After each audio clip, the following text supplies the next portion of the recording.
د سرور کائنات صلی الله علیه و آله وسلم ژوند د 10مه فته.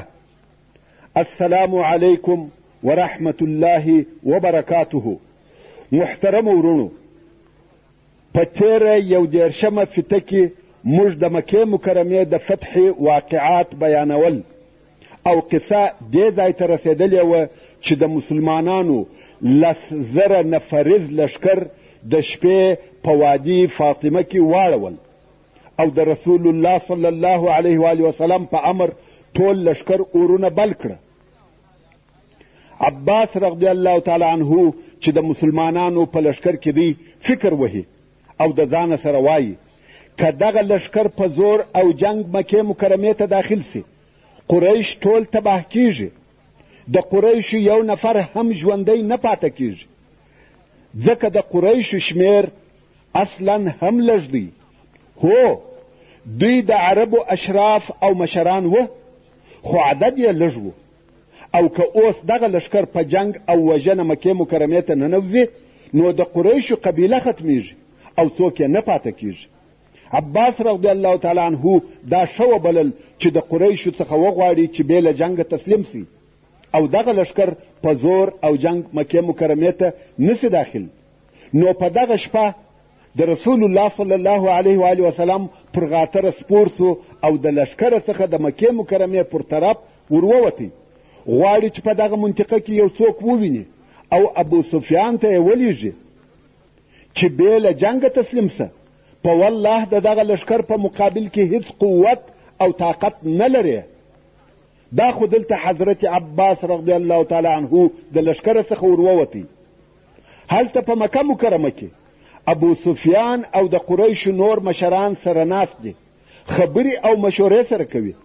هغه نور ورته وایي یا ابا سفیان، په دغه اوس ورځو کې د مدینې منورې د طرفه څخه هیڅ حال نه لرو او څوک هم د هغې خوا څخه نه راځي چې پوښتنه ځینې وکړو.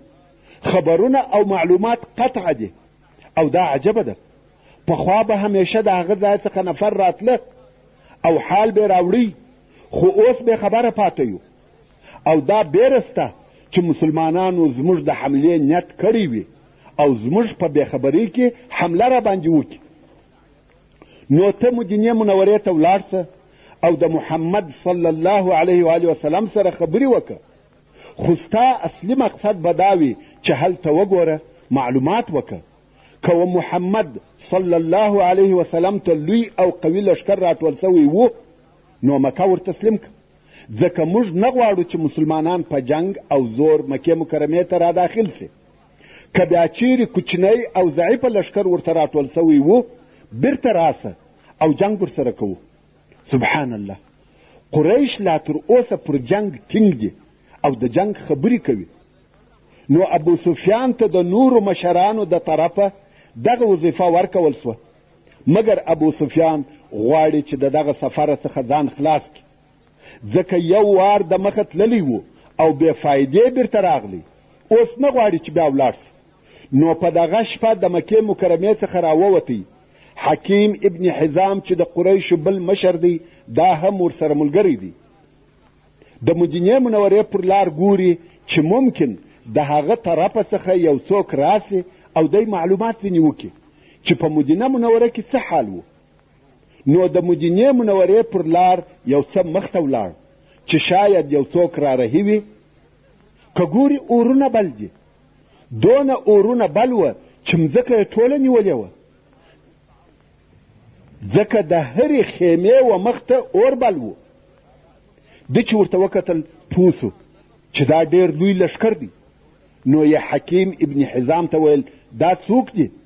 دا د چا لشکر دی؟ په والله څوک د دې لشکر د جنگ طاقت نه لري. واقعا هم 10,000 نفریز لشکر دی، لوی لشکر دی. ابو سفیان د حکیم ابن حزام سره دغه خبرې کوي.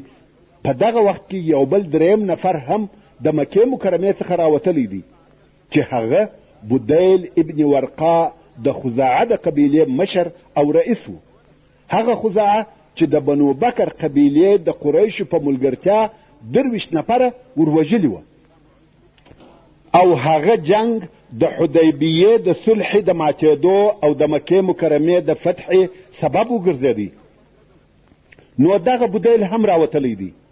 دی بیا ولې راوتلی دی؟ ځکه دی پوهېدی چې رسول الله صلی الله علیه و آله وسلم د لشکره سره راځي، نو هغه به همیشه په انتظار و او تر مکې مکرمې د باندې به د معلوماتو دپاره راوتی چې آیا د رسول الله صلی الله علیه و آله وسلم لشکر را رسېدلی دی که یا. نو بدیل ابن ورقا د لشکر د راتګ د معلوماتو دپاره راوتلی دی. ابو سفیان او حکیم ابن حزام راوتلی دي، ګوري چې د مدینې منورې د طرفه یو څوک راسي او دوی د حالاتو معلومات او پوښتنې ځینې وکړي. او عباس ابن عبدالمطلب رضی الله تعالی عنه بیا د لشکره راوتلی دی، په یو چا پسې ګرځي چې و ابو سفیان ته یې ورولېږي چې بې له جنګه تسلیم سه. دغه څلور نفره په دغه شپه کې تر مکې مکرمې د باندې راوتلي دي چې هر یو یې جلا جلا مقصد لري. اول بدیل ابن ورقا د ابو سفیان سره مخامخ او یو ځای سو. ابو سفیان پوښتنه ځینې وکړه چې دا څوک دی؟ بدیل ویل نیم خبر. بدیل پوهیږي چې دا د مسلمانانو لشکر دی، مګر ابو سفیان ته منکره سو، غواړي چې قریش نسی پوه او بې خبره پاته وي.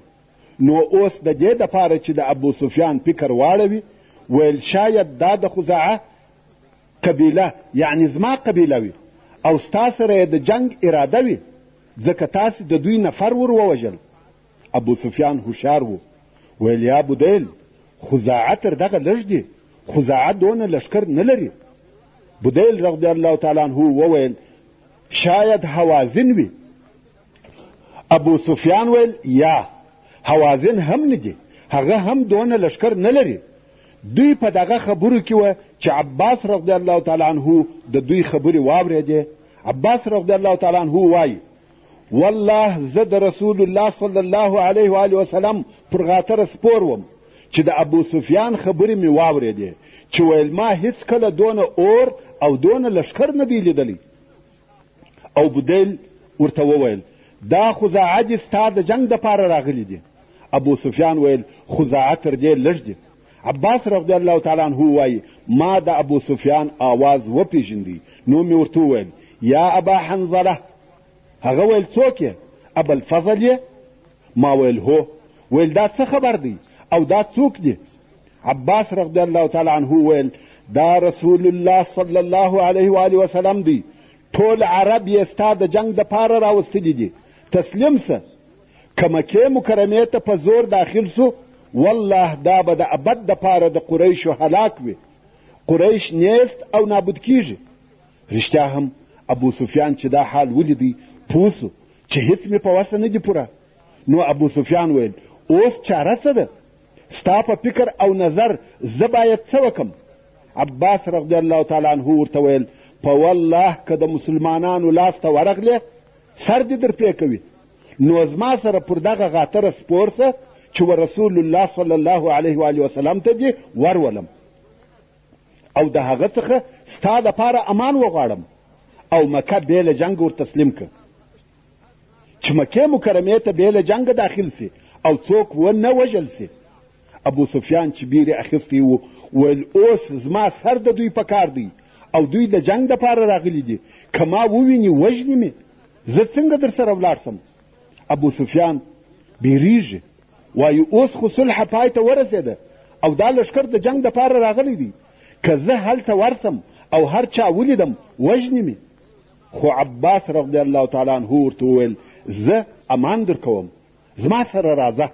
نو یې ابو سفیان د رسول الله صلی الله علیه و آله وسلم پر غاتره تر شا ورسره سپور کوي او د مسلمانانو د لشکر پر طرف ور رهي سوه، غواړي چې رسول الله صلی الله علیه و آله وسلم ته ورسي. او هغه دوه نفره یعنی بدیل ابن ورقا او حکیم ابن حزام و مکې مکرمې ته ولاړه. اوس عباس رضی الله تعالی عنه او ابو سفیان لشکر ته راورسېده. لکه مخکې چې مو درته ویلي وه د لشکر د پیردارانو او امنیت مشر او قومندان حضرت عمر فاروق رضی الله تعالی عنه.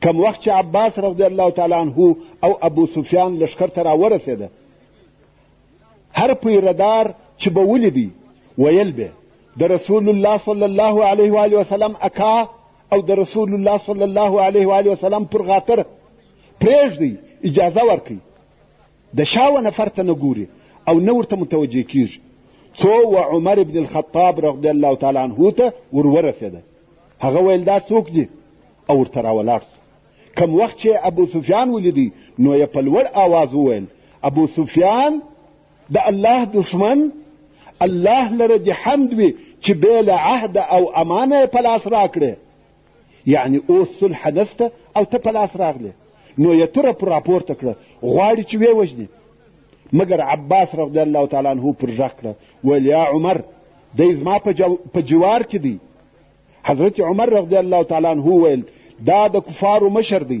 ده لره جوار نسته حضرت عباس رضی الله تعالی عنه بیا وویل دی زما په جوار کې دی اوس عمر رضی الله تعالی عنه غواړي چې ویې وژني مګر عباس رضی الله تعالی عنه جوار ورکړی دی نه پوهیږي چې څه وکړي نو د رسول الله صلی الله علیه و آله وسلم د خیمې پر طرف په چابکي ورهیسو او زغلی دلته عباس رضی الله تعالی عنه پوسو که عمر رضی الله تعالی عنه و رسول الله صلی الله علیه و آله وسلم ته ورغلی او د ابو سفیان د وژلو اجازه ځینې واخیسته نو یې وژني ځکه ورته وبوایي یا رسول الله ابو سفیان مو ونیوی د وژلو اجازه یې راکوي او که ورغلی شاید اجازه هم ځینې واخلي عباس رضی الله تعالی عنه وایي ما هم د رسول الله صلی الله علیه و آله وسلم د خیمې و طرف ته غاتره ورچابکه کړه هغه یو پر پښو ورځغلي او بل بیا غاتره پسې ورځغلوي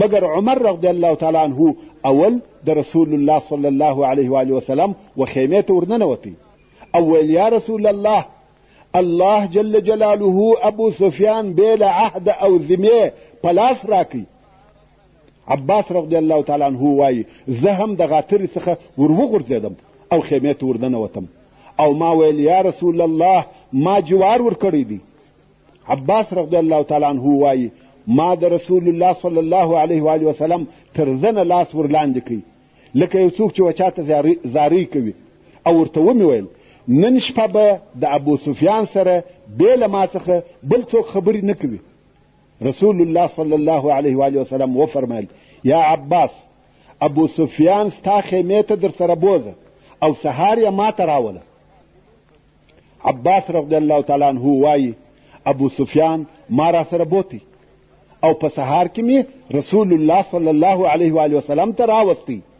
کم وخت چې رسول الله صلی الله علیه و آله وسلم ولیدی نو یې ورته وویل یا ابا سفیان آیا د دې وخت نه دی راغلی چې شاهدي ادا کې چې لا اله الا الله ابو سفیان ویل څونه حلیم او کریم یې او څونه د صلې رحمي خاوند یې که چیرې بې له یوه الله څخه نور الهه وای موږ ته به نن فایده را رسولې وای نو بې له دغه یوه الله څخه نور الهه نسته رسول الله صلی الله علیه و آله وسلم ورته وویل آیا د دې وخت نه دی راغلی چې شاهدي ادا کې چې زه رسول الله یم ابو سفیان ویل په دغه باره کې مې تر اوسه په زړه کې یو شی شته یعنی تر اوسه په دې کې شکمن یم چې ته رسول الله یې دلته عباس رضی الله تعالی عنه ورته ویل یا ابا سفیان مسلمان سه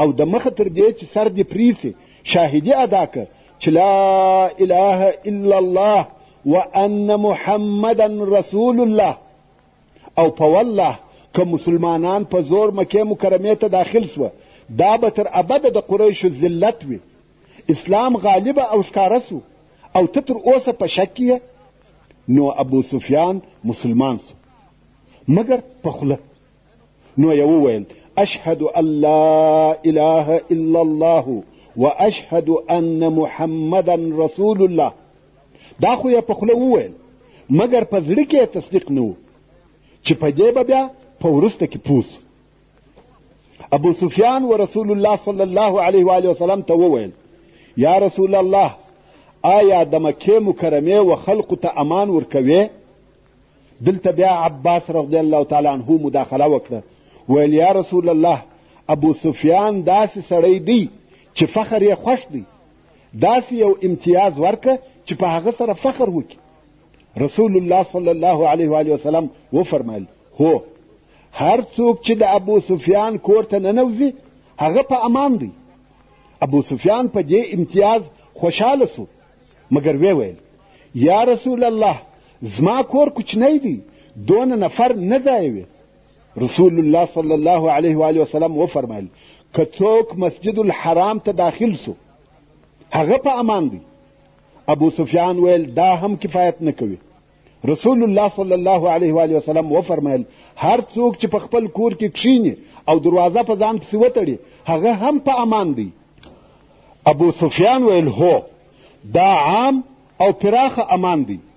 اوس نو په مکه مکرمه کې لکه بندیز چې ولګېدی ځکه د دې خبرو معنا دا ده که موږ مسلمانان مکې مکرمې ته داخل سو او هر څوک مو د باندې پر لارو ولیده هغه لره امان نسته. امان چیرې دی؟ د ابو سفیان په کور کې په مسجد الحرام کې او هر څوک چې په خپل کور کې کښیني او دروازه په ځان پسې بنده کې هغه په امان دی. مګر هر هغه څوک چې پر لارو او کوڅو ولیدل سي هغه وژل کیږي. ابو سفیان په دې امان خوشحاله سو او غواړي چې ولاړ سي قریش خبر کی. نو مخ پر مکه مکرمه رهي سو. عباس رضی الله تعالی عنہ هم ورسره دی. خو رسول الله صلی الله علیه و وسلم و عباس رضی الله تعالی عنہ ته ورغږ کړه. هغه بیرته راوګرځېدی او ابو سفیان یوازې رهي سو. دلته رسول الله صلی الله علیه و وسلم و عباس رضی الله تعالی عنہ ته ځینې امرونه او لارښوونې وکړې. بیا نو عباس رضی الله تعالی عنہ هم په ابو سفیان پسې رهي سو او هلته نږدې و مکې مکرمې ته چې د دوو غرو په مابین کې و مکې مکرمې ته د ننوتلو لار تېره سوې وه. دلته عباس رضی الله تعالی عنہ په ابو سفیان پسې ځان ورورساوه او غږ یې پر وکړي ویل یا ابا سفیان ودرېږه.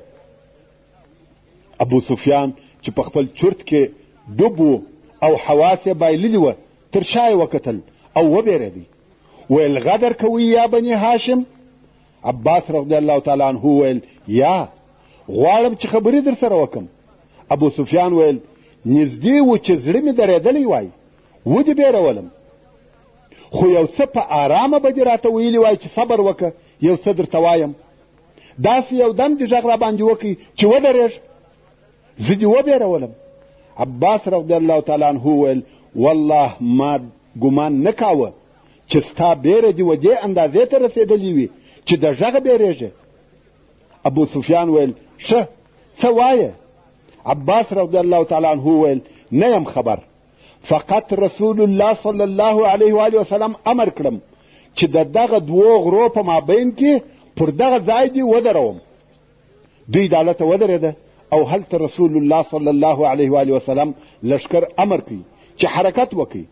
مګر هو د رسم گذشت پر قسم د ابو سفیان و مخ ته تېر سي. اوس نو چې د سې شنبې د ورځې سهار دی او د هجرت د اتم کال د روژې د میاشتې 18 ده. رسول الله صلی الله علیه و وسلم او اسلامي لشکر د وادي فاطمې څخه چې مر الزهران ورته ویل کېده د مکې مکرمې و طرف ته حرکت وکړي.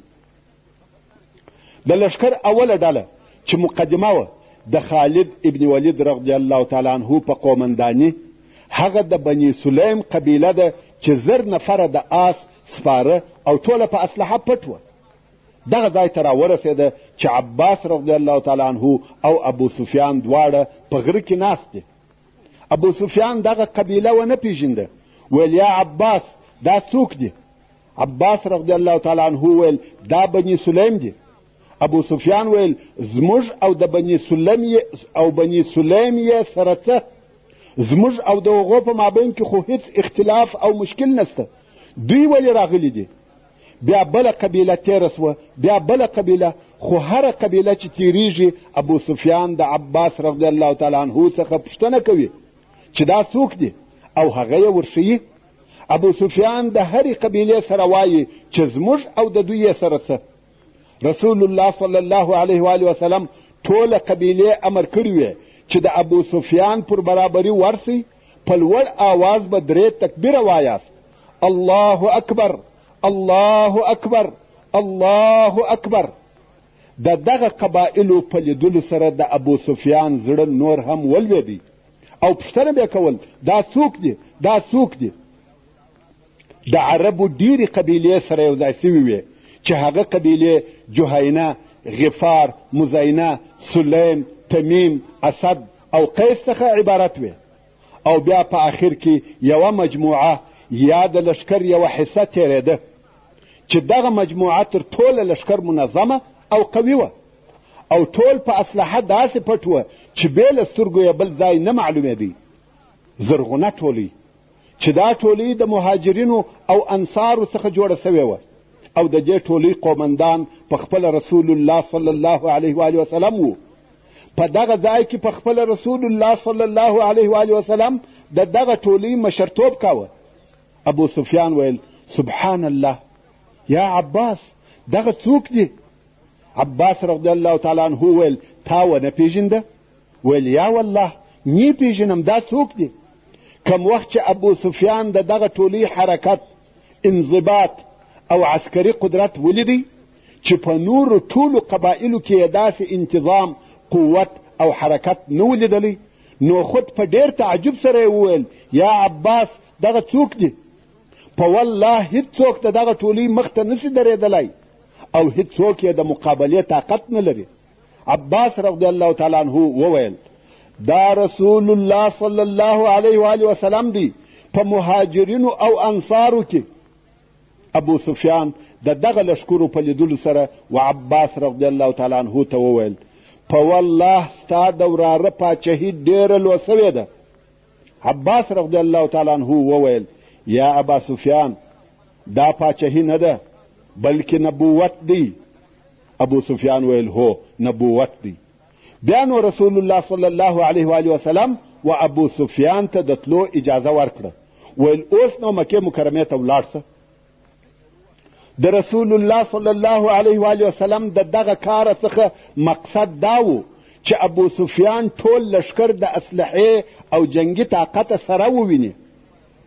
ځکه ویل که ابو سفیان دغه لشکر ونه ویني، اسلحه او استعداد یې ونه ویني او مکې مکرمې ته ولاړ سي، ممکن خپل رای او نظر ته تغییر ورکړي او بیا د جنگ اراده وکړي.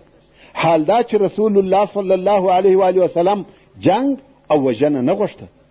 دا یې خوښه وه چې مکه مکرمه بې له جنګه تسلیم سي، نو ځکه یې خپلې قواوې په ابو سفیان ولیدې او کم وخت چې ابو سفیان دغه قوي لشکر ولیدی، هغه هم پوه سو چې جنگ فایده نه لري، مکه مکرمه بې له هر عذره باید تسلیم کم.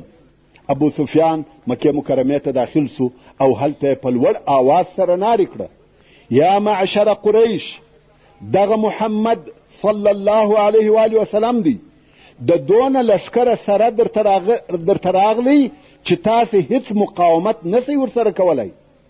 د قریشو مشران چې په هیڅ نه دي خبر پر راټول سوه. ویل: څه خبر دې راوړی دی؟ ابو سفیان ویل: لشکر دی، ټولیانې دي، قبیلې دي، تسلیم سي چې سالم پاته سي. هند بنت عتبه چې د ابو سفیان ښځه وه، هغه وبېرېده چې ابو سفیان مکه مکرمه مسلمانانو ته تسلیموي او دا په دې کار نه ورازي چې مکه مکرمه دي مسلمانانو ته تسلیم سي، ځکه دا هغه مسلمانان دي چې په بدر کې د دې ورور، پلار او اکاور ووژل او اوس مکه ور تسلیم سي. دا کار یې بالکل نه خوښ او په قهر سوه. ابو سفیان یې تر ژیره یا بریتو ونیوی او پر نورو مشرانو یې نارې کړه: مکه مور تسلیموي. خو ابو سفیان وایي: یا ور تسلیم یې کړئ، والله تاسې ټوله وژني. هند چې ډېره په قهر او غضب کې وه ویل: ابو سفیان ووژنئ، دغه احمق چاغ او پند وایي تسلیم سي، دی ووژنئ، دا ډېر بد مشر دی، د دې په عوض چې پر جنگ مو دلاوره کې دی مو په تسلیمېدو امر کوي. ابو سفیان ویل: هوښیار اوسئ چې د دې په خبرو مغروره نسئ، والله ټوله وژنې. ما په خپلو سترګو ولیده بني سلیم، تمیم، خزاعه، فلانی او فلانی قبیلې مې ټوله ولیدې چې رارهي دي. والله کې یوازې انصار او مهاجرین راوسته، هیڅوک د هغو قوت او طاقت نه لري. قریش ویل چاره څه ده؟ ویل تسلیم سي. ویل څنګه تسلیم سو؟ ابو سفیان ویل که څوک د ابو سفیان کور ته ننوته په امان دي. قریش ویل خدای دې خوار که، موږ ستا په کور کې ځایېږو چې ستا په کور ننوځو؟ ابو سفیان ویل که څوک مسجد الحرام ته ننوته هغه هم په امان دي. قریش ویل یا ابا سفیان په مسجد کې هم نه ځایېږو. ابو سفیان ویل که چا د خپل کور دروازه په ځان پسې وتړل هغه هم په امان دي. قریش ویل هو دا عامه عفو ده. نو ټوله مخ پر خپلو کورو رهي سوه، خپل اهل او اولادونه سره راټولوي او په کورو ننوځي، دروازې په ځانو پسې تړي. ویل چې څوک مو د باندې او پر لارو ونه لیدل سي ځکه وژل کیږي. اوس نو د مکې مکرمې اهل او اوسېدونکو د تسلیمېدو نیت وکړي، خو د قریشو او مکې مکرمې ځینو بېباکه او مغروره خلقو دا اراده وکړه چې موږ د مسلمانانو سره جنګیږو. نو ځینې اوباش او لچک خلق د عکرمه ابن ابي جهل، صفوان ابن امیه، سهیل ابن عمر، حارث ابن عبید الله، حارث ابن هشام، عبدالله ابن ربیعه او نورو سره یو ځای سوه. ویل که قریش کامیابه سوه خو موږ د دوی سره یو، او که قریش مغلوبه سوه هر څه چې مسلمانانو غوښته هغه به ورسره وکړو. دغه خلق په خندمه کې سره یو ځای سوه، د مسلمانانو سره د جنگ کولو اراده لري. په دغه ډله کې یو سړی د بني بکر د قبیلې و چې حماس ابن قیس نومېدی. نو دغه سړي په خپل کور کې اسلحه سره برابرول او یو ځای کول. ښځې یې ورته وویل دغه اسلحه د څه شي دپاره یو ځای کوې؟ ده ویل د محمد او د هغه د اصحابو د جنگ دپاره. ښځې یې ورته وویل په والله د محمد او د هغه د اصحابو و مخته هیڅوک او هیڅ شی نسي درېدلی. ده ویل والله زما دا امید دی چې زه به د هغو څخه ځینې ستا نوکران کم، یعنی بندیان به ونیسم او زموږ مریان به وي. نو دغه سړی هم په هغه کسانو کې و چې د مسلمانانو د جنگ دپاره د قریشو سره یو ځای سوه. په یاد یې ولرئ د دغه سړي پاته قصه به لږ وروسته درته وکم. نو د دغه قریشو دغه کوچنی لښکر سره راټول سو او په هغه حصه کې دی چې د هغه طرفه څخه خالد ابن ولید رضی الله تعالی عنه راځي. هلته بیا رسول الله صلی الله علیه و آله وسلم د مکې مکرمې پر څلورو اطرافو لښکر را رهي کړي، یعنی لښکر یې پر څلورو حصو وویشي چې مکې مکرمې ته د څلورو لارو څخه ور داخل سي. هغه اول تقسیم چې پر 5 حصو و د جنگ دپاره و. که قریشو جنگ کولای لښکر د جنگ دپاره تیار و، مګر اوس و مکې مکرمې ته داخلېده و هغه تقسیم ته ضرورت نه لري. نو یې لښکر و 4 حصو ته وویشي چې د لښکر د هرې حصې مشران او قومندانان دغه نفر و: خالد ابن ولید، زبیر ابن العوام، ابو عبیده عامر ابن الجراح او سعد ابن عباده رضی الله تعالی عنهم اجمعین. و خو سعد ابن عباده رضی الله تعالی عنه په هغه وخت کې چې د ابو سفیان مخ ته تېرېدی و هغه ته یې ویلي وه چې نن ورځ د قصابۍ ورځ ده، نن ورځ د مکې مکرمې حرمت حلالیږي، یعنی دا چې په مکه مکرمه کې جنگ او وژنه حرام دي، خو نن ورځ جائز او روا ګرځي. نن ورځ الله جل جلاله قریش ذلیله کړه. دغه خبر ورسول الله صلی الله علیه و آله وسلم ته ورسېدی. نو عثمان ابن عفان رضی الله تعالی عنه او عبد الرحمن ابن عوف رضی الله تعالی عنه ورسول الله صلی الله علیه و آله وسلم ته وویل: یا رسول الله، موږ بیریږو چې سعد ابن عباده رضی الله تعالی عنه به په قریشو کې قتل او وژنه وکړي. رسول الله صلی الله علیه و آله وسلم وفرمایل: داسې نه ده، بلکې نن ورځ د رحمت او مهربانۍ ورځ ده. نن ورځ داسې ورځ ده چې کعبه شریفه پکښې معظمه کیږي، ځکه د بوتانو څخه خالي کېده. په نن ورځ کې الله جل جلاله قریش معززه کوي، ځکه دا د قریشو عزت دی چې و اسلام ته داخل سي. بیا نو رسول الله صلی الله علیه و آله وسلم امر وکړي چې د سعد ابن عباده رضی الله تعالی عنه څخه دې بیرغ واخیستل سي، د قومندانۍ څخه ایسته کړه سو، مګر د دې دپاره چې په خپله سعد رضی الله تعالی عنه او انصار دغه د ده په ایسته کولو خفه نه سي، نو یې بیرغ وقیس ابن سعد ابن عباده رضی الله تعالی عنه ته ورکړي چې په خپله د سعد رضی الله تعالی عنه زوی و، یعنی د پلار څخه واخیستل سو او زوی ته ورکول سو. دا د رسول الله صلی الله علیه و آله وسلم حکمت، پوهی او ښه تصرف و چې د خپلو اصحاب کرامو سره یې څنګه معامله کول. لښکر د څلورو طرفو څخه حرکت وکړي او ورته ویل سوي وه چې د خیف په منطقه کې به د جبل هند سره یو ځای کېږي، چې دغه منطقه و مکې مکرمې ته نږدې وه، او دا چې رسول الله صلی الله علیه و آله وسلم ولې دغه خیف د مسلمانانو د لښکر د یو ځای کېدو دپاره انتخاب کوي، په دې کې یو حکمت و، ځکه دا هغه ځای دی چې په پخوا کې د قریشو مشران په دغه ځای کې سره راټول سوي وه، او پر دې یې عهد او قسم کړی و چې د همیش دپاره به د رسول الله صلی الله علیه و آله وسلم سره جنګیږو، هیڅ وخت به نه تسلیمیږو او نه به صلح ورسره کوو، خامخا به محمد صلی الله علیه و آله وسلم وژنو. د قریشو دغه وعدې او قسمونه په دغه خیف کې وه، نو رسول الله صلی الله علیه و آله وسلم په خیف کې د دې دپاره واړول چې قریش هغه خپل عهد او قسمونه په هغه ځای کې مات کړي کوم چې دوی هلته دغه عهد او قسمونه سره کړي وه.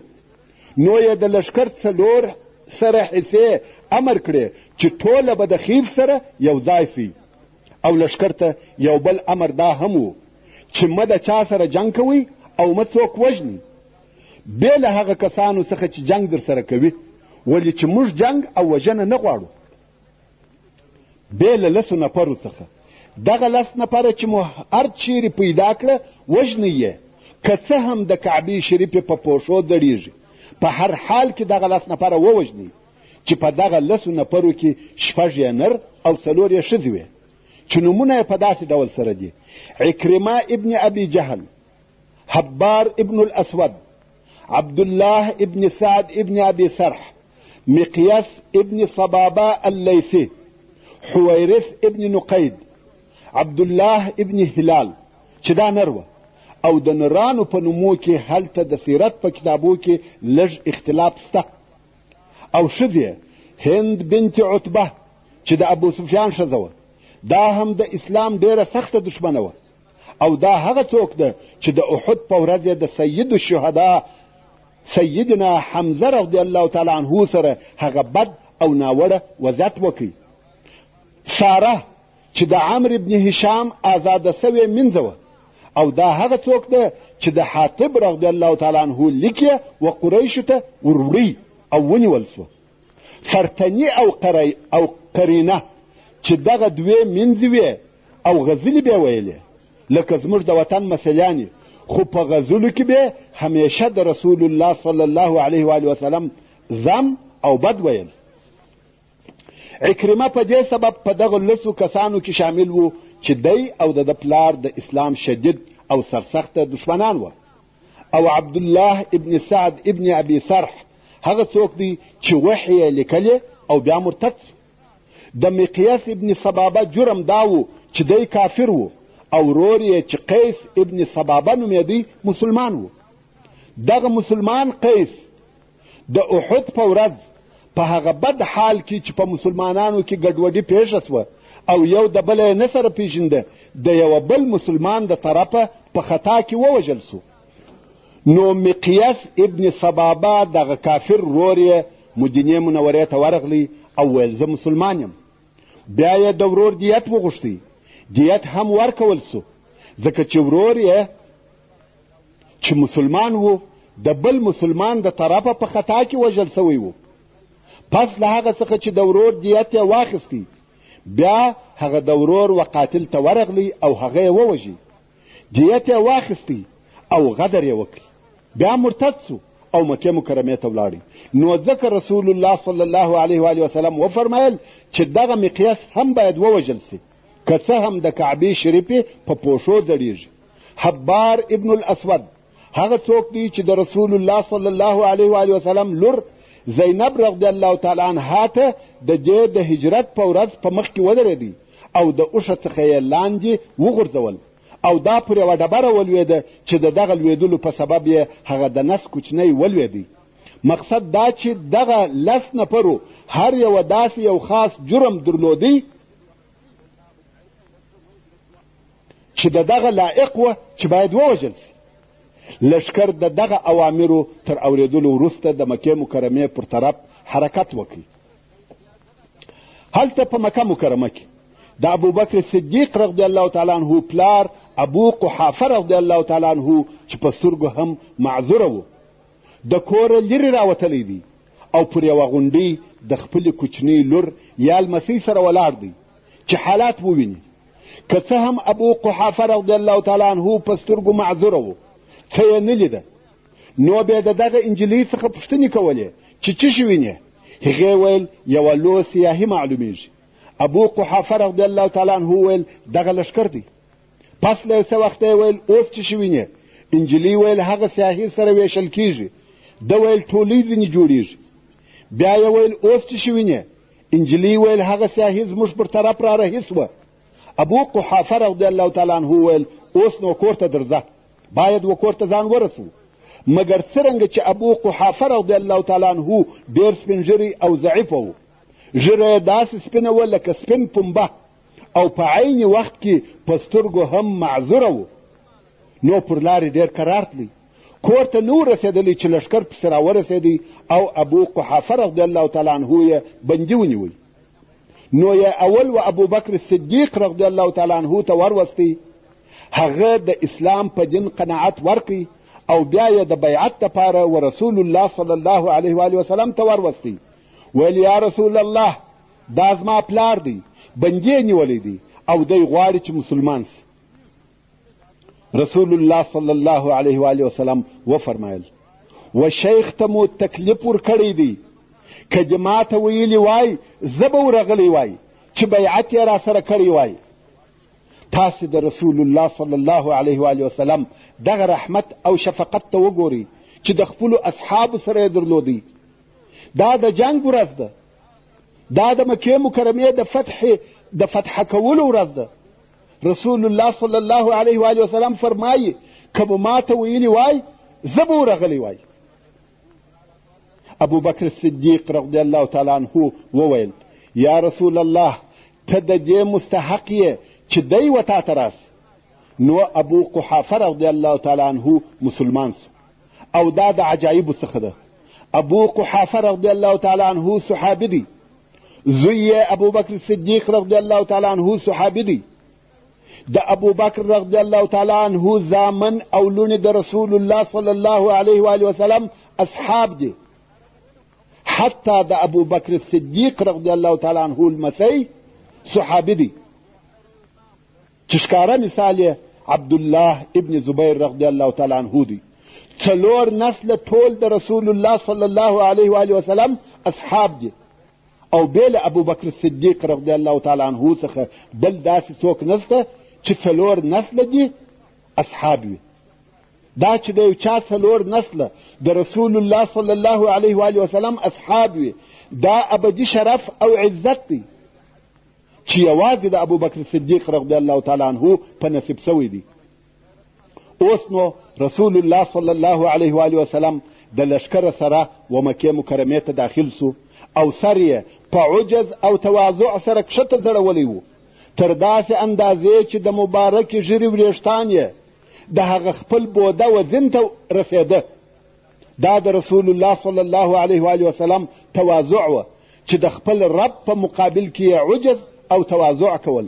دا داسې وخت او موقع و چې په هغه کې عزت او کرامت، نصرت او کامیابي وه، مګر رسول الله صلی الله علیه و وسلم په دغسې ځای کې عجز او تواضع کول. دا و موږ ته درس او لارښوونه ده چې د نصرت او کامیابۍ په وخت کې رب عز وجل هیر نکو، غرور، لویي او تکبر راڅخه ونسي، بلکې تواضع وکړو او د الله جل جلاله شکر ادا کو. رسول الله صلی الله علیه و آله وسلم مکې مکرمې ته ورهیدي او په لوړ آواز سره سورة الفتح وایي انا فتحنا لك فتحا مبینا، او خلق یې اوري. د لشکر اوله حصه چې وخیف ته ورسېده هغه د زبیر ابن العوام رضی الله تعالی عنه ډله وه. منطقه یې تر تسلط لاندې راوسته، خپل افراد او قوه یې شاوخوا نشر کړه او د رسول الله صلی الله علیه و آله وسلم د پاره یې خیمه ودرول. بیا نو رسول الله محمد مصطفی سرور کائنات صلی الله علیه وسلم راورسېدی. اوس نو د قریشو هغه کوچنی لشکر چې د څو تنو څخه جوړ سوی و کله دا قدرت لري چې د مسلمانانو په مقابل کې ودرېږي. خو کم وخت چې خالد رضی الله تعالی عنه د خپل لشکر سره و مکې مکرمې ته داخلېدی، دغه د قریشو کوچنی لشکر یې مخته ورته ودرېدی. خالد رضی الله تعالی عنه ورته وویل یا عکرمه، دا د الله جل جلاله رسول دی او الله جل جلاله مکه مکرمه ور فتح کړه، نو تاسې هم ایمان راوړي او مسلمانان سي، دا ستاسې دپاره خیر دی. خو هغو د اسلام څخه انکار وکړي. خالد رضی الله تعالی عنه ورته وویل خپلو کورو ته ننوځئ، بیا هم په امان یاست، موږ کار نه در لرو. هغو د کور ننوتل هم نه کړه قبول. خالد رضی الله تعالی عنه ورته وویل رسول الله صلی الله علیه و آله وسلم موږ امر کړي یو چې جنگ ونکو او څوک ونه وژنو. موږ جنگ نه غواړو، د لارې څخه ایسته سئ، پرېږدئ چې موږ تېر سو. دا یې هم ونه منل. ویل والله مکې ته به نسئ راڅخه داخل مګر په توره. خالد رضی الله تعالی عنه ولیده چې لار بنده ده، په مخ کې لشکر ورته ولاړ دی او په خبرو هم نه قانع کېږي، نو یې پر خپل لشکر امر وکړي چې پر درځئ. د مسلمانانو لشکر ورهیسو او کفار په لار کې ولاړ دي، نه ایسته کېږي. نو خود جنگ شروع سو، ډېر شدید جنگ چې د دغه جنگ په نتیجه کې 28 نفره ووژل سوه، چې 24 نفره د قریشو وه او 4 نفره د هذیل د قبیلې وه چې د قریشو ملګري وه. ورونو، د وژل سوو کسانو په شمیر کې اختلاف دی، څوک یې 14 یا 14 نفره بولي، او د مسلمانانو څخه 1 نفر هم ونه وژل سو. مګر بیا هم د خالد رضی الله تعالی عنه په لشکر کې 2 نفره په داسې ډول ووژل سوه چې هغه د لشکر څخه جلا سوي وه او پر بله لار رهي وه، چې هغه 2 نفره کرز ابن جابر الفهري او خنیس ابن خالد ابن ربیعه وه. کم وخت چې کفارو دغه حال ولیدی چې قتل او وژنه په دوی کې شروع ده او د مسلمانانو څخه 1 نفر هم نه دی وژلی، نو ټول وتښتېده. عکرمه ابن ابي جهل او صفوان ابن امیه تر مکې مکرمې د باندې وتښتېده. د مکې مکرمې ښار یې پرېښاوه. خالد ابن ولید رضی الله تعالی عنه په تښتېدلو نفرو پسې نفر ولېږل. خو اول به د هغه حماس ابن قیس قصه درته پوره کم، هغه چې د مسلمانانو د جنگ دپاره یې اسلحه سره یو ځای کول. دغه سړی چې په دغه جنگ کې د مشرکانو سره وو او اوس یې ماته وخوړه، دا هم په تېښته خپل کور ته ولاړی او خپلې ښځې ته یې وویل دروازه وتړه. ښځې یې ورته وویل هغه ستا خبرې څه سوې چې تا ویل په والله زما امید دی چې ځینې مسلمانان به ستا نوکران کم. حماس د خپلې ښځې جواب په شعر سره ووایه او ویې ویل انکی لو شهدت یوم الخندمه اذ فر صفوان وفر عکرمه واستقبلنا بسيوف المسلمه يقطعن كل ساعد وجمجمه ضربا فلا يسمع الا غمغمه لهم نهيت خلفنا وهمهمه لم تنطقي في اللوم ادنى كلمه. خندمه د دغه ځای نوم دی چې د خالد ابن ولید رضی الله تعالی عنه او د مشرکانو جنگ پکښې وسو. اوس نو دغه حماس د خپلې ښځې په جواب کې وایي که تا د خندمې ورځ لیدلې وای چې صفوان او عکرمه تښتېده او زموږ په مخه د مسلمانانو داسې تورې راغلې چې بازوګان او سرونه یې پرې کول، داسې وهل یې کول چې بې له غمغمې بل شی نه اورېدل کېدی. غمغمه و هغه آواز ته ویل کېږي چې جنگي قهرمانانو به د جنگ په وخت کې د تورو د وهلو سره کاوه. نو حماس وایي چې دوی داسې وهل کول چې بې له دغه آوازه بل شی نه اورېدل کېدی. موږ ځغستل او زموږ تر شا د دوی راپسې هی او غړمبهاری وو. نو پام کوه چې د ملامتۍ یوه کوچنۍ کلمه هم راته ونه وایه. دا خو د هغه حماس نتیجه وه چې و خپلې ښځې ته ویل چې زما دا ټینګ امید دی چې ځینې مسلمانان به ستا نوکران کم. خیر، مشرکان وتښتېده او خالد ابن ولید رضی الله تعالی عنه په دغه تښتېدلو خلقو پسې نفر ولېږل. علي ابن ابي طالب رضی الله تعالی عنه هم په دغه تښتېدلو نفرو پسې دی چې د هغې جملې څخه یې 2 نفره تعقیب کړي دي چې یو یې عبدالله ابن ابي ربیعه او بل یې حارث ابن هشام و. دغه 2 تښتي او علي رضی الله تعالی عنه تر شا توره په لاس په پسې دی. لطفا فتا واړوه.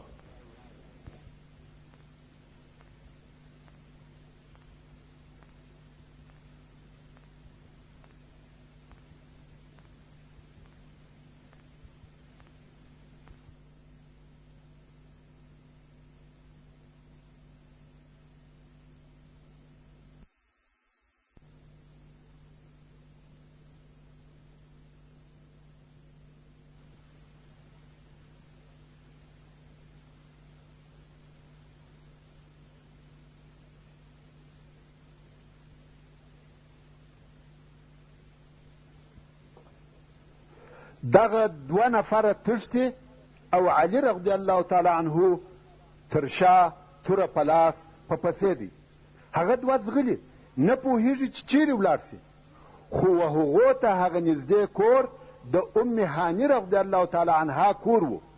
ام هاني رضی الله تعالی عنها هم د ابي طالب لور او د علي رضی الله تعالی عنه خور ده. دغه 2 نفره د ام هاني رضی الله تعالی عنها په کور ننوتل او ویل یا ام هاني امان راکه. هغې ویل امان مې در کړی دی او دا د کور دروازې ته ور ووته. که ګوري یو سپور فارس په دوی پسې رارهیدی، په زغره او اسلحه کې پټ دی. ام هاني رضی الله تعالی عنها نه وپېژندی چې دغه سپور څوک دی. فارس ته یې وویل ما دوی ته امان ورکړی دی. علي رضی الله تعالی عنه خول د سره ایسته کړي.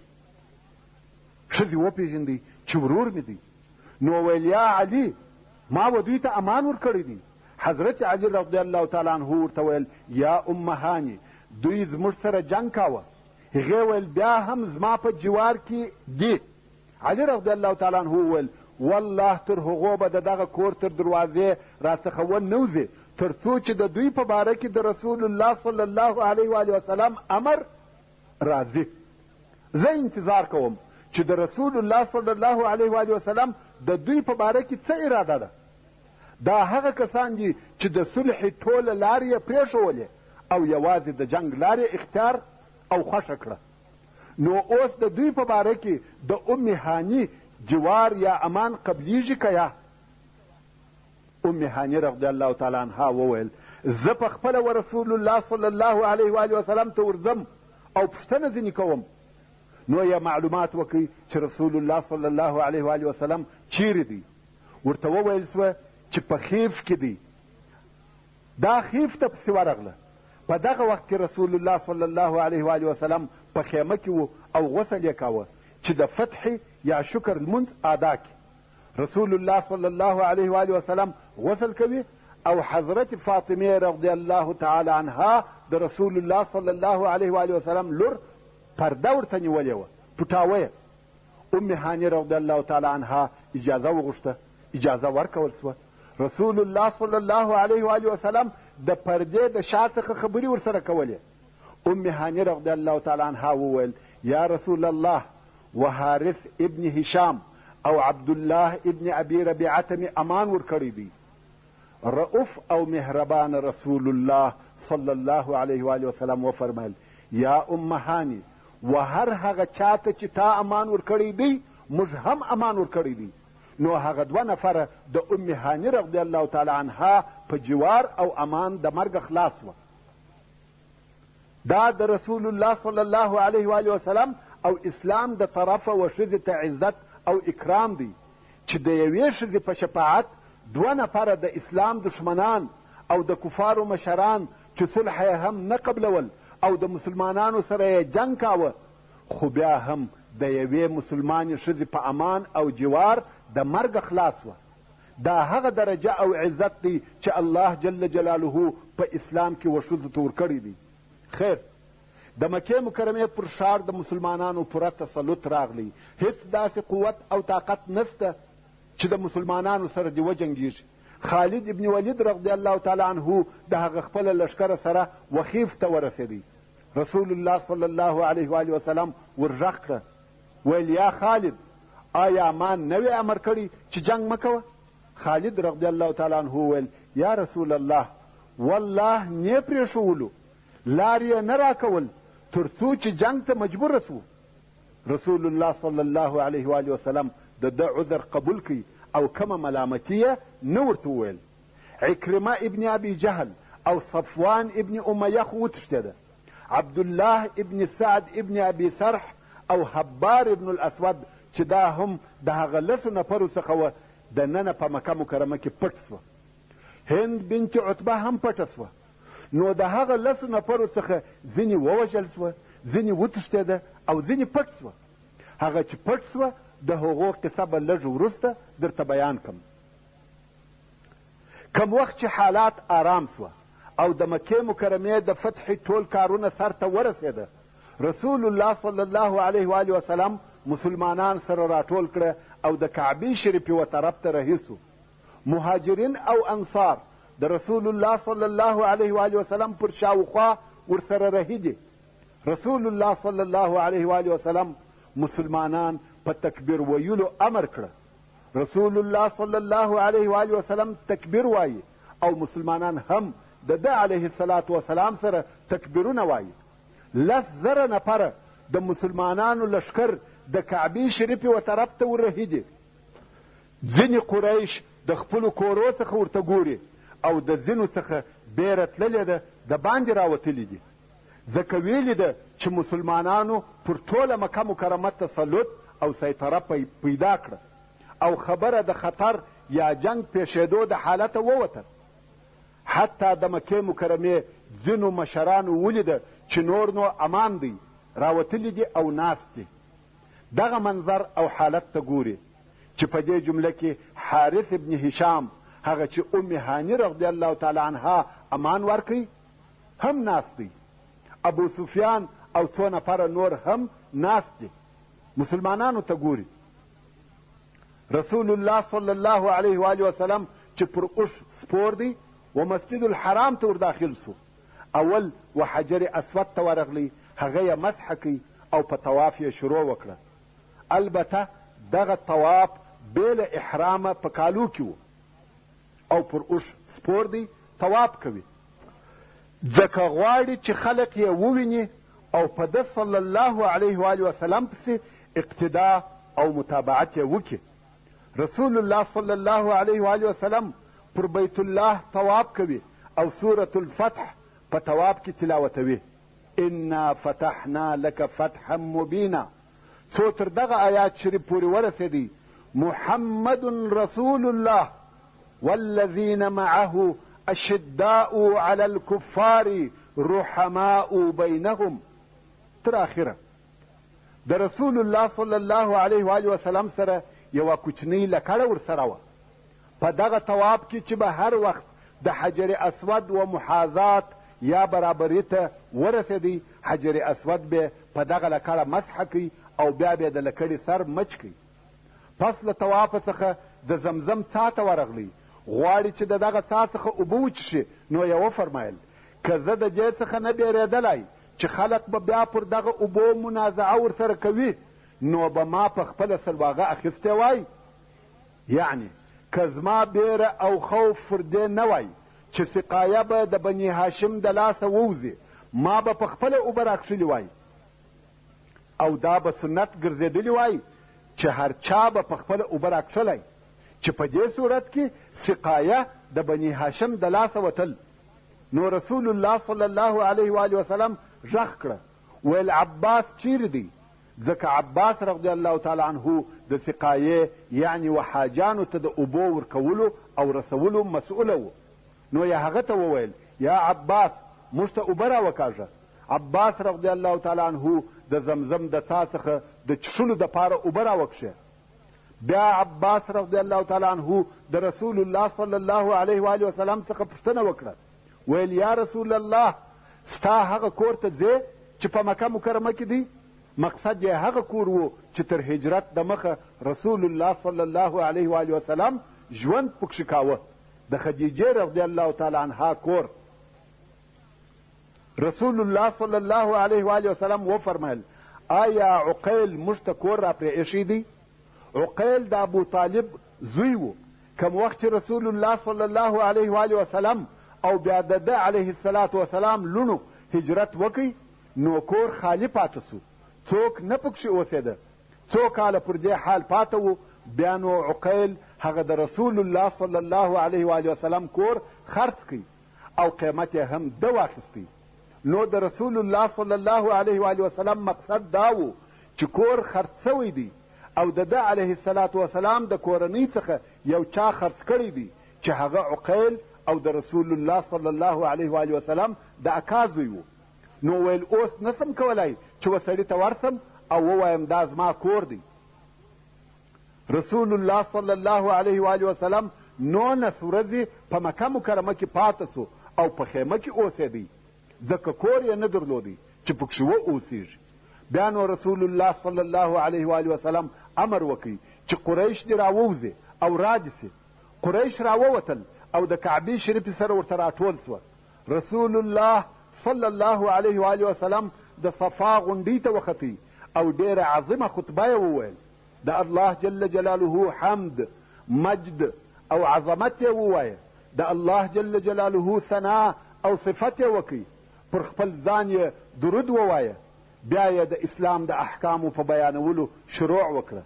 هغه د جاهلیت عادات او کارونه یې لغوه کړه، لکه شرک، قتل او قتال، د وینو تویول. په دغه ځای کې یې سود او ربا حرام کړه او ویې فرمایل د جاهلیت ټول کارونه زما تر پښو لاندې دي، یعنی عبث او بېهوده کارونه دي او تر دې وروسته نه اعتبار لري او نه چلیږي. اوس اسلام او د هغه احکام د اعتبار وړ او قابل د عمل دي. اسلام او د هغه احکام پر خلقو آمر دي.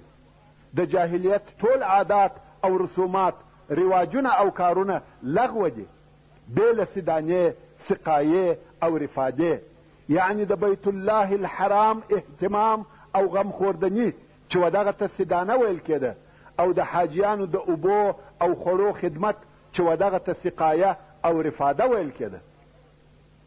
دغه کارونه پر خپل ځای پاته دي. د دغه دوو کارو فخر او شرف پر خپل ځای محفوظ او باقی دی، ځکه دغه لوی او مهم کار و. خدمت او سخا پکښې وه. مګر د جاهلیت نور ټول کارونه او په هغو باندې فخر کول رسول الله صلی الله علیه و آله وسلم لغوه کړه. بیا یې قریشو ته هغه خپله مشهوره جمله وویل. ویې فرمایل یا معشر قریش ما ترون انی فاعل بکم، یعنی څه فکر کوئ چې زه به ستاسې سره څه وکم؟ هغو وویل د خیر امید مو دی، مهربانه ورور او مهربانه وراره یې. رسول الله صلی الله علیه و آله وسلم وفرمایل زه و تاسې ته داسې وایم لکه یوسف علیه السلام چې و خپلو ورونو ته وویل لا تثریب علیکم اليوم، پر تاسې نن زما د طرفه هیڅ ملامتي نسته، ورځئ تاسې آزاد یاست، یعنی زما د جزا څخه عفو یاست. نو رسول الله صلی الله علیه و آله وسلم و ټول اهل مکې ته عفو وکړه او ټوله یې معاف کړه. ورونو ستاسې خو د رسول الله صلی الله علیه و آله وسلم او مسلمانانو په مقابل کې د قریشو عملونه، جنګونه او آزارونه ټول په یاد دي. مګر نن ورځ رؤوف او رحیم رسول الله صلی الله علیه و آله وسلم و ټول اهل مکې ته عام عفو وکړه. اوس چې رسول الله صلی الله علیه و آله وسلم دلته په مکه مکرمه کې دی، په مکه مکرمه کې پوره امن او امان دی، لشکر موجود دی، رسول الله صلی الله علیه و آله وسلم دلې دی او د خلقو په مابین کې ګرځي. څوک پوښتنې ځینې کوي، څوک ستړیمسې ورسره کوي، څوک یې د حال او احوال پوښتنه کوي. اسلام پر مکه مکرمه پوره مسلط دی. په دغه وخت کې یوه واقعه پیښه سوه. هغه دا چې یو نفر چې فضاله ابن عمیر اللیثي نومېدی، دې سړي د رسول الله صلی الله علیه و آله وسلم د وژلو اراده وکړه. نو یې د ځان سره یو خنجر پټ کړی دی او غواړي چې رسول الله صلی الله علیه و آله وسلم په ووهي. په دغه وخت کې رسول الله صلی الله علیه و آله وسلم پر کعبه شریفه طواف کاوه او فضاله په ډیره آرامي سره د رسول الله صلی الله علیه و آله وسلم و طرف ته وررهدي. کم وخت چې ورسول الله صلی الله علیه و آله وسلم ته ورنږدې سو، رسول الله صلی الله علیه و آله وسلم ورته وویل فضاله یې؟ د ویل هو یا رسول الله فضاله یم. رسول الله صلی الله علیه و آله وسلم وفرمایل د ځان سره دې څه خبرې کولې؟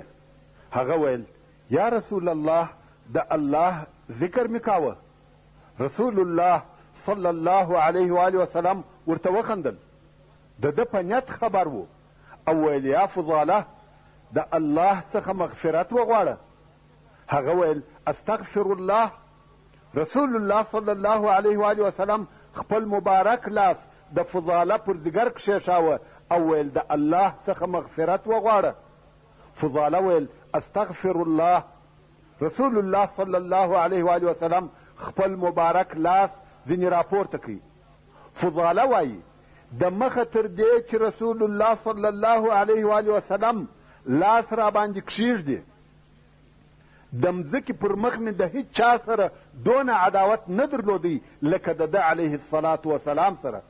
خو لاس یې لا نه و راڅخه پورته کړي چې د الله جل جلاله په ټولو مخلوقاتو کې هیڅ شی تر ده علیه الصلاة وسلام ما ته خوښ او ګران نه و. یعنی په دغه یوه لحظه کې تر ټولو مخلوقاتو او موجوداتو و ما ته ګران او محبوب سو. دا هم د رسول الله صلی الله علیه و آله وسلم د معجزو څخه یوه معجزه ده. اوس نو فضاله د دې ځای څخه رهي سو او خپل کور ته ځي. هلته په لار کې یوه ښځه وه چې فضاله د هغې سره ناوړه تعلقات درلوده او کله کله به د هغې و ملاقات ته ورتلی. هغې ښځې ولیدی او ویل راسه چې مجلس سره وکړو. فضاله د هغې ښځې غوښتنه په بیتو یا اشعارو سره وررد کړه. څرنګه چې هغه بیتونه په عربي دي، زه به یې ترجمه درته رانقل کړم. فضاله وایي دې ما ته وویل راسه چې مجلس او خبرې سره وکړو. ما ویل یا دغه کار الله او اسلام پر ما منع کړی دی. کما محمد صلی الله علیه و آله وسلم او د ده ډله د فتح په ورځ نه وای لیدلې چې بوتان یې ماتول، زه به درغلی وای. مګر د الله دین مې د ورځې په مثل روښانه ولیدی او شرک دونه تاریک دی چې تاریکۍ پټوي، یعنی تر تاریکیو لا تاریک دی. اوس نو ځینې خلق لمنځونه کوي، ځینې طوافونه. رسول الله صلی الله علیه و آله وسلم ناست دی او اصحاب کرام شاوخوا پر راګرځېدلي دي. داسې معلومیږي لکه د 14 سپوږمۍ چې په شپول یا هاله کې وي. او بیا رسول الله صلی الله علیه و آله وسلم ولاړ سو د خلقو په مابین کې ګرځي. هلته ابو سفیان یو ځای ناست دی، په فکر او چرت کې ډوب دی. فکر وهي چې اوس باید څه وکم. مکه مکرمه تسلیم سوه. اوس څنګه کولای سم چې اهل مکه او قریش سره راټول کم او د ځینو عربو څخه کومک وغواړم، بیا یو لښکر جوړ او برابر کم او د مسلمانانو سره جنگ وکم. په دغه فکر کې غمجن ناست دی، د ځان سره نقشې جوړوي چې څنګه به په دې کار کې کامیابه او موفق سم. په خپل فکر کې ډوب دی چې پر اوږه یې یو لاس کښېښول سو.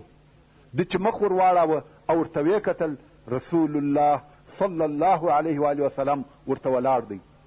رسول الله صلی الله علیه و وسلم ورته وویل، یا ابا سفیان، هغه وخت به دې نو الله جل جلاله وښویوي، خوار به دې کې، یعنی که ته لښکر سره راټول کې نو به دې الله جل جلاله ذلیله کې.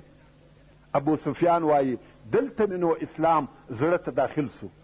څوک دی چې د زړه په حال خبریږي؟ دی علیه الصلاة وسلام څنګه پوه سو چې زه د څه شي په باره کې فکر کوم؟ بیا وروسته عتاب ابن اسید، ابو سفیان او حارث ابن هشام، دغه د قریشو 3 نفره سرداران سره ناست دي او مسلمانانو ته ګوري چې څنګه پر مکه مکرمه غالبه او فاتح سوه. دلته د لمانځه وخت سو. رسول الله صلی الله علیه و وسلم بلال رضی الله تعالی عنه امر کوي چې لوړ کعبې شریفې ته وخیژه او اذان وکړه. بلال رضی الله تعالی عنه وختی او په اذان کولو یې شروع وکړه. عتاب ابن اسید وویل، الله د اسید سره ښه وکړه چې دغه مریی یې نه ولیدی چې سربیره پر کعبه اذان کوي او هغه څه واوري چې دی یې په قهر کاوه. حارث ابن هشام وویل، مګر زه په والله که پوه سم چې دغه دین حق دی متابعت به وکم. ابو سفیان چپه خوله ناست دی، څه نه وایي، ځکه وده ته لږ وخت د مخه د رسول الله صلی الله علیه و وسلم سره هغه قصه پیښه سوه چې د ده د زړه حال یې ورته ووایه. خو وروسته یې وویل، زه والله هیڅ نه وایم، که ما یو څه وویل په والله دغه شګه به وده ته هغه حال ووایي. یوه کوچنۍ ډبره یې په لاس کې وه و هغه ته یې اشاره وکړه، ویل دغه شګه به حال ورته ووایي. پس له لږه وخته رسول الله صلی الله علیه و وسلم دغه د دوی په منطقه کې تېرېدی، نو و دوی ته ور وګرځېدی او ویې فرمایل، زه په هغه شي خبر سوم چې تاسې سره ویل، یا عتاب، الله د اسید سره ښه وکړه چې دغه مریی یې نه ولیدی چې سربیره پر کعبه اذان کوي. او یا حارث، که ته په دغه دین پوه سې چې حق دی متابعت به وکړې. او یا ابا سفیان، که تا یو څه وویل هغه خبره به دغه شګه و ما ته وکړي. ابو سفیان وایي دلته مې نو اسلام پوره و زړه ته ننوتی او زما په زړه کې ځای ونیوی. دا مې یقین سو چې محمد صلی الله علیه و وسلم رسول الله دی، ځکه د زړه حال هم نه ځینې پټېږي. عتاب او حارث وویل، موږ شاهدي ادا کوو چې ته رسول الله یې. والله په دغه خبرو هیڅوک نه و خبر او نه څوک زموږ سره و چې موږ ووایو هغه ته خبر کړې یا هغه دغه حال تا ته در ورساوه. وروسته رسول الله صلی الله علیه و وسلم په داسې حال کې چې قریش او نور خلق سره راټول و پر اوښه سپور سو. خلق یې امر کړی چې د کعبې شریفې څخه لرې سي. خلق لرې سوه او ورته ګوري چې اوس رسول الله صلی الله علیه و وسلم څه کوي. رسول الله صلی الله علیه و وسلم یوازې پر کعبه شریفه طواف کوي او هغه کوچنۍ لکړه یې په لاس کې ده. ورونو، د کعبې شریفې پر شاوخوا 360 بوتان پراته وه چې تر دغه وخته موجود وه. رسول الله صلی الله علیه و وسلم په لوړ آواز د سورت بني اسرائیل 81 نمبر آیات وایي، جاء الحق وزهق الباطل ان الباطل كان زهوقا. دغه آیات شریف وایي او د هغه بوتانو څخه ویوه ورته اشاره کوي. د دغه وخت او حال حاضر خلق وایي د مخه تر دې چې رسول الله صلی الله علیه و وسلم دغه بت لمس کې، یعنی لاس یا لکړه یې ځینې وموښلې، فقط چې په لکړه سره به اشاره ورته وکړه هغه بت به چپه سو. که به یوه بت ته د شا د طرفه اشاره وکړه هغه به د مخ پر طرف ولوېدی، او که به د مخ د طرفه اشاره ورته وکړه بت به پر شا ستونې سخت غزار سو. فقط د رسول الله صلی الله علیه و وسلم په یوه اشاره بې له لمسه څخه بوتان چپه کېده. خلق او قریش ورته ګوري چې د دوی الهه یا خدایان دغسې یو په بل پسې چپه کېږي او ماتېږي. رسول الله صلی الله علیه و وسلم دغه آیات شریف په تکرار سره وایي: جاء الحق وزهق الباطل ان الباطل كان زهوقا. او د سورت سبع 49 نمبر آیات شریف ورسره وایي: جاء الحق وما يبدئ الباطل وما يعيد. رسول الله صلی الله علیه و وسلم یوه بت ته اشاره کوي او هغه لویږي. دا د مشرکانو هغه باطل الهه یا خدایان وه چې په سوو کلو یې عبادت سوی و او اوس یو په بل پسې لویږي او ماتیږي. حاضرین وایي عجبه خو دا وه هر بت چې بغزار سو ټوټه ټوټه به سو، کوچنی کوچنی ډبرې به سو، هیڅ ځای یا هیڅ شی روغ نه پاته کېدی، حتی لو ډبره به لا نه پکښې پاته کېده. ښه مثال یې د اوس ناشکن لوښي یا ګلاسونه دي چې مات سي ریزه ریزه سي. رسول الله صلی الله علیه و وسلم ټول بوتان مات کړه بې له هبل څخه چې هغه یې اخر ته پرېښاوه. هبل هغه تر ټولو لوی بت معظم د بوتانو او د مشرکانو د الهو رئیس و. دغه هبل ډېر لوی بت و چې لوړ په زنځیرانو تړل سوی و او لاندې بیا پر مځکه په اوسپنه ټینګ او ثابت سوی و چې د ځای څخه یې حرکت نه کاوه. رسول الله صلی الله علیه و وسلم ورغلی او دغه هبل یې په سترګو کې واهه او ویل یې: قل جاء الحق وزهق الباطل ان الباطل كان زهوقا. دلته نو هبل په ښورېدو سو، په حرکت کې سو لکه زلزله چې پر کېږي. رسول الله صلی الله علیه و وسلم یې په سترګو کې وهي او آیات شریف وایي: هبل شوري څرنګه چې پر مځکه په اوسپنه ټینګ سوی و په یوه وار نسو غزار، خو په دغه حرکتو کې لکه یو څوک چې یې ښوروي آخر غزار سو او پر مځکه ولوېدی. هبل څرنګه چې ډېر لوی او غټ بت و مات خو سو مګر لوی لوی ډبرې سو، داسې نسو لکه هغه نور چې کوچنی کوچنی ټوټې به سوه. رسول الله صلی الله علیه و وسلم اصحاب کرام امر کړه چې نور یې هم مات کړي. هغه هم ورولاړ سوه او هبل یې ټوټه ټوټه کړي. دغه بت د هغو خلقو په لاسو مات سو چې یو وخت یې د دغه بت عبادت کاوه.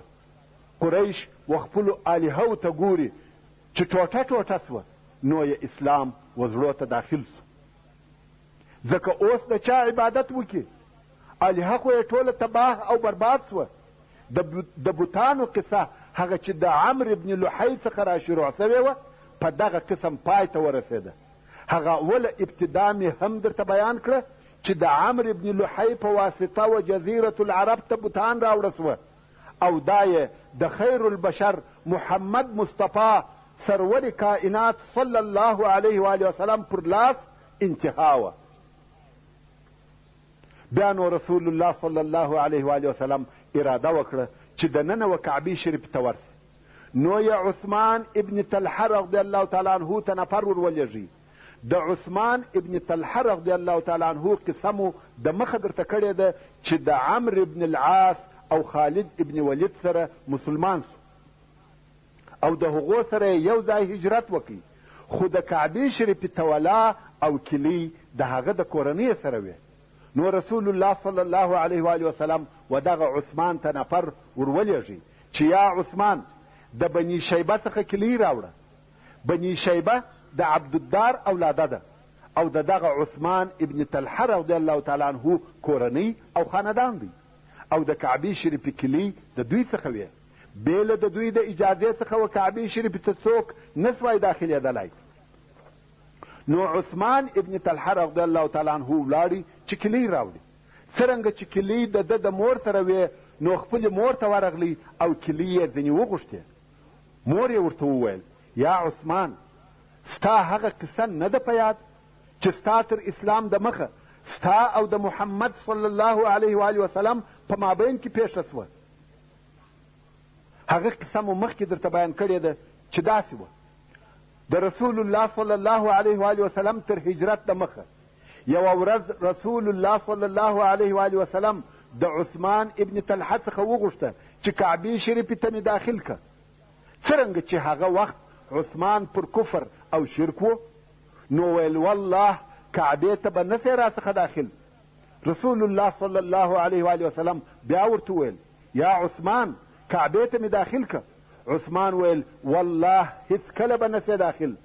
رسول الله صلی الله علیه و وسلم ورته ویل یا عثمان کعبې ته مې داخل که د مخه تر دې چې کلي بیا زما په لاس کې وي او هغه چاته یې ورکم چې زما خوښه وي.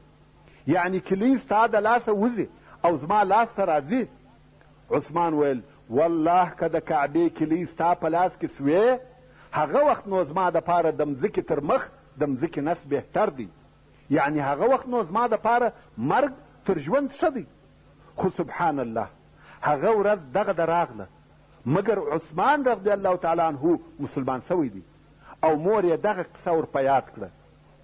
ویل که زه کلي درکم چې محمد صلی الله علیه و وسلم ته ورکوې او هغه درته ویلي وه چې کلي د ده صلی الله علیه و وسلم ولاس ته ورځي او هغه چاته به یې ورکړي چې د ده خوښه وي.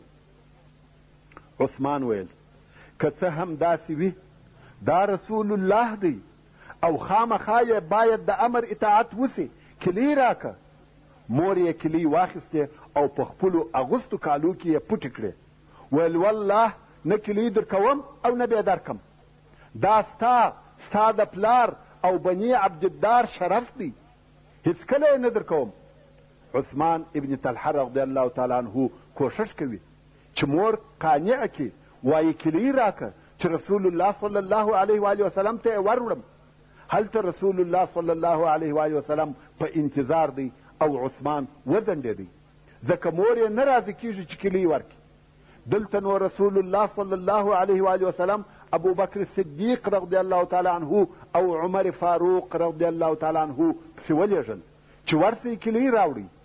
دوی هم د عثمان رضی الله تعالی عنه کور ته پسې ورغله. حضرت عمر رضی الله تعالی عنه په ډېر قوت سره دروازه ووهل او نارې کړه یا عثمان کلي دې څه کړه؟ رسول الله صلی الله علیه و وسلم په انتظار دی او ته وځنډېږې. د عثمان ابن طلحه رضی الله تعالی عنه مور د ډېرې بیرې څخه رېږدېده. کلي یې د کالو څخه راویسته او عثمان ته یې ورکړه. ویل چې په زور یې اخلي تر هغه دا ښه ده چې په رضا یې درکم. عثمان رضی الله تعالی عنه کلي واخیسته او رسول الله صلی الله علیه و وسلم ته یې وروړه. ټول قریش ورته ګوري. د عبدالدار د اولادې شرف او عزت په دغه کلي کې دی او دغه خپل شرف یې اوس د رسول الله صلی الله علیه و وسلم په لاس کې کښېښاوه. رسول الله صلی الله علیه و وسلم پوهیږي چې د عثمان رضی الله تعالی عنه هغه پخوانۍ قصه په یاد ده او هغه قصه په خلقو کې هم مشهوره وه. رسول الله صلی الله علیه و وسلم د کعبې شریفې دروازه خلاصه کړه. ویلې ده چې مشرکانو دننه په کعبه شریفه کې بوتان رسم کړي دي چې په هغه جمله کې یې د ابراهیم علیه السلام او اسماعیل علیه السلام عکسونه هم رسم کړي وه او پر داسې شکل یې رسم کړي وه چې ازلام یې تقسیمول. رسول الله صلی الله علیه و وسلم وفرمایل قاتلهم الله فعلوا بشيخنا هذا والله ما استقسم بالازلام قط. الله دې دغه رسم کوونکي ووژني، زموږ د شیخ سره یې داسې عمل کړی دی په والله هغو هیڅکله ازلام یا غشي نه دي تقسیم کړي. او په کعبه شریفه کې د کوترې یوه مجسمه ولیده چې د لرګو څخه جوړه سوې وه. هغه مجسمه یې په خپل لاس سره ماته کړه. نو رسول الله صلی الله علیه و وسلم کعبې شریفې ته نه ورننوتی بلکې ځینې اصحاب کرام یې امر کړه چې کعبې شریفې ته ورننوځي او هغه رسمونه چې په کعبه شریفه کې دي پاک او زایل کړي. هغه پاک کړه سوه.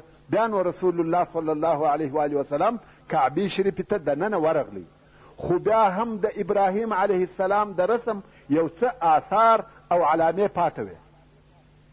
رسول الله صلی الله علیه و وسلم په خپله د رسمو هغه پاته علامې په خپل مبارک کالي موښلې چې پوره پاکې سي.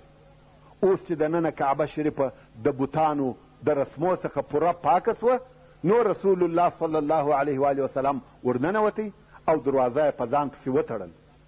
په دغه وخت کې دننه په کعبه شریفه کې د رسول الله صلی الله علیه و وسلم سره بېله بلال رضی الله تعالی عنه او اسامه رضی الله تعالی عنه څخه بل هیڅوک نه و ورسره. رسول الله صلی الله علیه و وسلم دننه په کعبه شریفه کې په دغه مبارک ځای او مبارک وخت کې 2 رکعات المنځ ادا کوي. د لمانځه د ادا کولو په وخت کې مخ و هغه دیواله ته و چې پر دروازه مخامخ دی او د دیواله څخه 1.5 متر لرې ولاړ و. په هغه وخت کې د کعبې شریفې چت پر 6 عمودو یا پایو ولاړ و، یعنی دننه په کعبه شریفه کې 6 عموده وه. نو رسول الله صلی الله علیه و وسلم په داسې ځای کې لمونځ ادا کوي چې 1 عمود یې وراسته طرف ته و او 2 عموده یې وچپه طرف ته وه او 3 عموده یې تر شا وه. د لمانځه تر ادا کولو وروسته رسول الله صلی الله علیه و وسلم دننه په کعبه شریفه کې شاوخوا وګرځېدی، تکبیر او تحلیل یې ووایه او بیا یې دروازه خلاصه کړه. قریش ټوله د باندې په انتظار ولاړ دي چې اوس رسول الله صلی الله علیه و وسلم څه کوي او څه به وکړي. رسول الله صلی الله علیه و وسلم د کعبې شریفې د دروازې پر 2 چارچوبو لاسونه کښېښول او ویې فرمایل: لا اله الا الله وحده لا شریک له صدق وعده ونصر عبده وهزم الاحزاب وحده. یا معشر قریش، الله جل جلاله ستاسې د جاهلیت فخرونه او په پلرو سره ځانونه لوی بلل ایسته کړه. ټول انسانان د آدم علیه السلام څخه دي او آدم علیه السلام د خاورو څخه دی. او بیا یې د سورة الحجرات 14 نمبر آیات تلاوت کی چې الله جل جلاله فرمایي: یا ایها الناس انا خلقناکم من ذکر وانثى وجعلناكم شعوبا وقبائل لتعارفوا ان اکرمکم عند الله اتقاکم ان الله علیم خبیر. یعنی ای خلقو، بېشکه چې موږ تاسې ټوله د یوه سړي او یوې ښځې څخه پیدا کړي یاست چې آدم علیه السلام او حوا رضی الله تعالی عنها ده، او موږ تاسې فرقې او قبیلې ګرځولي یاست د دې دپاره چې یو د بل سره وپېژنئ. بېشکه چې ستاسې څخه په نیز د الله جل جلاله معزز او مکرم هغه څوک دی چې ډېر متقي او د ښو اخلاقو خاوند وي. ورونو، د نن ورځې د ضرورت پر اساس به د دغه آیات شریف لږ تفسیر هم بیان کو. نن ورځ چې یو څوک د یو چا غیبت کوي یا یې بد وایي او د نورو خلقو په عیبو پسې ګرځي او بیانوي یې، د دې ټولو منشأ او اساس کبر او غرور دی. یو انسان چې خپل ځان تر نورو لوړ بولي او نورو ته د حقارت په سترګه ګوري نو دغه کارونه کوي. مګر الله جل جلاله موږ ته دا راوښول چې یوه انسان لره نه ښایي چې په خپل اصل او نسب عزت او لویي مغروره سي او فخر فوکي، بلکې انسان باید پوه سي چې د انسان دپاره اصلي او اساسي عزت او محترموالی په دې کې دی چې ښه عمل او ښه اخلاق ولري او همیشه د الله جل جلاله څخه وبیریږي. په دغه صفاتو سره یو انسان د الله جل جلاله په دربار کې معزز، محترم او مکرم کېدلی سي. د نسب خو اصلي حقیقت دا دی چې ټول انسانان د آدم او حوا څخه پیدا سوي دي. سیادت او حضرتوالی، صاحبزاده او اخونزاده، عثماني او فاروقي، صدیقي او انصاري، هاشمي او قریشي، شیخي او خاني او نور دغسې د تعریف او ستاینې الفاظ لکه درانۍ او فلانیزۍ. د ښه علم او عمل، د ښو اخلاقو او ښې معاملې، د تقوا او پرهیزګارۍ په مقابل کې هیڅ هم نه دي. دغه خانداني صفتونه او ستاینې فقط د دې دپاره دي چې خلق په وپېژندل سي بې له دغه څخه بل قدر او قیمت نه لري. د انسان اصلي قدر او قیمت په دې کې دی چې متقي او پرهیزګار، عالم او د پوهې خاوند وي. هو هلته داسې کسان شته چې الله جل جلاله په یوه شریفه او معززه کورنۍ کې پیدا کړي وي. دغه یو الهي موهوب شرف دی. د دې مثال داسې دی لکه ځینې کسان چې الله جل جلاله خوبصورته او ښایسته جوړ کړي وي، خو یوازې هغه ښایست د فخر او ناز وړ نه دی، او نه د یوه انسان د کمال دپاره دغه ښایست معیار ایښول کېدلی سي، او نه دغه ښایسته انسان دا حق لري چې د خپل ښایست په سبب دې نورو ته په سپکه سترګه وګوري. هو د دغه نعمت که ښایست دی او که په ښه کورنۍ کې پیدا سوی دی، شکر دې ادا کړي چې الله جل جلاله دغه نعمت وده ته بې له د ده د اختیاره او تصرفه څخه ورکړی دی. خو د شکر یو اساسي شرط دا دی چې په دغه نعمت سره پر نورو فخر او غرور ونه کړي او دغه نعمت په بد اخلاقیو او بدو خویو سره خراب نه کړي. مقصد دا چې د مجد او شرف، د عزت او فضیلت اصلي معیار نسب نه دی، بلکې تقوا او پاک ژوند دی. او متقي سړی هیڅکله و نورو ته په سپکه سترګه نه ګوري. دا هم د رسول الله صلی الله علیه و آله وسلم یوه خطبه وه چې په دغه ځای کې وفرمایل. پس له هغه څخه چې رسول الله صلی الله علیه و آله وسلم د کعبې شریفې څخه راووتی، راغلی په مسجد الحرام کې کښېنستی او د کعبې شریفې کلیه په لاس کې وه. عباس ابن عبدالمطلب رضی الله تعالی عنه ډېر ژر ورغلی او ویل یا رسول الله سقایه او رفاده او د کعبې شریفې کلی دا ټوله شرف ما ته راکه. سقایه او رفاده خو د عباس رضی الله تعالی عنه په لاس کې وه، که اوس د کعبې شریفې کلی هم ورکول سي نو ټوله شرف د ده سو. نو ځکه د رسول الله صلی الله علیه و آله وسلم څخه کلی هم وغوښتې. رسول الله صلی الله علیه و آله وسلم وفرمایل عثمان ابن طلحه چیرې دی؟ عثمان رضی الله تعالی عنه حاضر سو. رسول الله صلی الله علیه و آله وسلم وفرمایل یا عثمان دغه دی کلی دی، اليوم یوم بر و وفاء، اليوم یوم بر و وفاء. واخلی د عبدالدار اولادې، د شیبه اولادې او تر ابده یې واخلی. د قیامت تر ورځې دغه کلی ستاسې دي، ستاسې څخه بې څوک وانخلي مګر ظالم. الله جل جلاله تاسې د ده پر بیته امینان کړي یاست. کم شی چې د دغه بیتې څخه و تاسې ته در رسیږي په ښه طریقه سره یې خورئ. نو د کعبې شریفې کلی تر نن ورځې پورې د بني شیبه څخه دي. دوی دي چې د کعبې شریفې دروازه خلاصوي. بې له اجازې څخه د بني شیبه نه پاچا او نه رئیس او نه بل د عزت خاوند و کعبې شریفې ته ننوتلی سي. دغه تولا د رسول الله صلی الله علیه و آله وسلم په امر سره د دوی ده، او که چا ځینې واخیسته هغه څوک د رسول الله صلی الله علیه و آله وسلم په شاهدي سره ظالم دی. مګر کم وخت چې رسول الله صلی الله علیه و آله وسلم په کعبه شریفه کې لمونځ ادا کړي او بیا راووتی، فورا عبدالله ابن عمر ابن الخطاب رضی الله تعالی عنه و کعبې شریفې ته ورننوتی او د بلال رضی الله تعالی عنه څخه یې پوښتنه وکړه چې رسول الله صلی الله علیه و آله وسلم پر کوم ځای لمونځ ادا کړي. ځکه عبدالله ابن عمر رضی الله تعالی عنه د رسول الله صلی الله علیه و آله وسلم پر متابعت ډېر حریص و. هر کار چې به رسول الله صلی الله علیه و آله وسلم کاوه یا به کړی وو، عبدالله ابن عمر رضی الله تعالی عنه د هغه کار د کولو ډېر کوشش کاوه. نو فورا و کعبې شریفې ته ورننوتی او د بلال رضی الله تعالی عنه څخه یې پوښتنه وکړه چې رسول الله صلی الله علیه و آله وسلم پر کوم ځای لمونځ ادا کوي. حضرت بلال رضی الله تعالی عنه هغه ځای وروښاوه. نو عبدالله ابن عمر رضی الله تعالی عنه پر هغه ځای لمونځ ادا کوي او وایي دا مې هېر شوه چې د بلال رضی الله تعالی عنه څخه پوښتنه وکړم چې 2 رکعات لمونځ یې ادا کړي.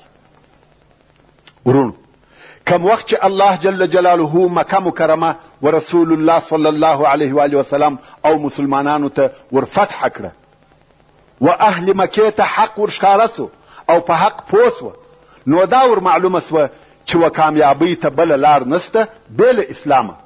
نو ټولو د مسلمانېدو اراده وکړه او د رسول الله صلی الله علیه و آله وسلم سره د بیعت دپاره نر او ښځې سره یو ځای سوه. رسول الله صلی الله علیه و آله وسلم د صفا پر غونډۍ کښېنستی او حضرت عمر رضی الله تعالی عنه تر ده علیه الصلاة والسلام کښته ناست و. د خلقو څخه بیعت اخیستی. ټولو خلقو پر دې بیعت ورسره وکړي چې د ده علیه الصلاة والسلام اوامر به اوري او تر کومه ځایه چې یې په وسه پوره وي اطاعت به کوي. د رسول الله صلی الله علیه و آله وسلم سره چې به نورانو بیعت کاوه، رسول الله صلی الله علیه و آله وسلم به لاس ورکوي. کم وخت چې رسول الله صلی الله علیه و آله وسلم د نورانو د بیعت څخه فارغ سو، نو یې د ښځو څخه په بیعت اخیستلو شروع وکړه او د ښځو څخه بیعت فقط په ژبه یعنی د خولې په خبرو سره اخیستی، ښځو ته یې لاس نور کاوه. امام بخاری د حضرت عایشه رضی الله تعالی عنها څخه روایت کوي چې وایي رسول الله صلی الله علیه و آله وسلم د ښځو سره د خولې په خبرو بیعت کاوه او هیڅکله د رسول الله صلی الله علیه و آله وسلم لاس د ښځې د لاس څخه نه دی موښتی بې له هغه ښځو چې ده علیه الصلاة والسلام ته الله حلالې کړي وې. نو رسول الله صلی الله علیه و آله وسلم د صفا پر غونډۍ ناست و او حضرت عمر رضی الله تعالی عنه تر ده علیه الصلاة والسلام کښته ناست و. د ښځو سره یې د رسول الله صلی الله علیه و آله وسلم په امر بیعت کاوه، یعنی د رسول الله صلی الله علیه و آله وسلم خبرې یې و دوی ته ورسولې. د ښځو په جمله کې هند بنت عتبه د ابو سفیان ښځه هم راغلې وه. دا هغه ښځه ده چې د احد په ورځ یې د سید الشهدا حمزه رضی الله تعالی عنه تر شهادت وروسته د هغه پزه او غوږونه ورپرې کړه او ځیګر یې ورڅیرې کړي او د هغه اینه یې راوکشه. دا هغه هند ده چې رسول الله صلی الله علیه و آله وسلم په هغه 10 نفرو کې یاده کړې وه چې ویل که د کعبې په پوښو هم ځړیږي ویې وژنئ. اوس دغه هند د ښځو په مابین کې راغلی ده، مخ یې پټ دی، نه پیژندل کیږي. دا غواړي چې مسلمانه سي او په دغه واسطه امان پیدا کړي. اوس چې رسول الله صلی الله علیه و آله وسلم د ښځو څخه د بیعت په اخیستلو شروع وکړه، نو یې وفرمایل تاسې زما سره بیعت کوئ چې الله جل جلاله لره به هیڅ شی نه شریکوئ. هند ویل یا رسول الله هغه چې نن مات کړه سوه که هغه الهه یا خدایان وای، نن به زموږ سره یو څه کومک کړی وای. بیا رسول الله صلی الله علیه و آله وسلم وفرمایل او غلا به نه کوئ. هند ویل یا رسول الله ابا سفیان یو بخیل سړی دی، ما د ده د مال څخه یو څه اخیستی دی او نه یم خبره چې هغه ما ته حلال و که حرام. ابو سفیان چې دالته ولاړ و هغه ویل هغه چې پخوا دې اخیستی دی هغه مې در بخښلی دی. رسول الله صلی الله علیه و آله وسلم وفرمایل ته هند بنت عتبه یې؟ دی ویل هو زه هند یم یا نبی الله. پر هغه تیرو سوو عفو راته وکړه، الله دې تا ته عفو وکړي.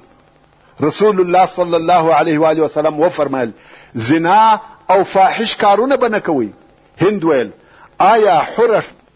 محترم ورونو، څرنګه چې فتح پای ته ورسېده، پاته قصه به په راتلونکې 13مه فتح کې واورئ ان شاء الله تعالی.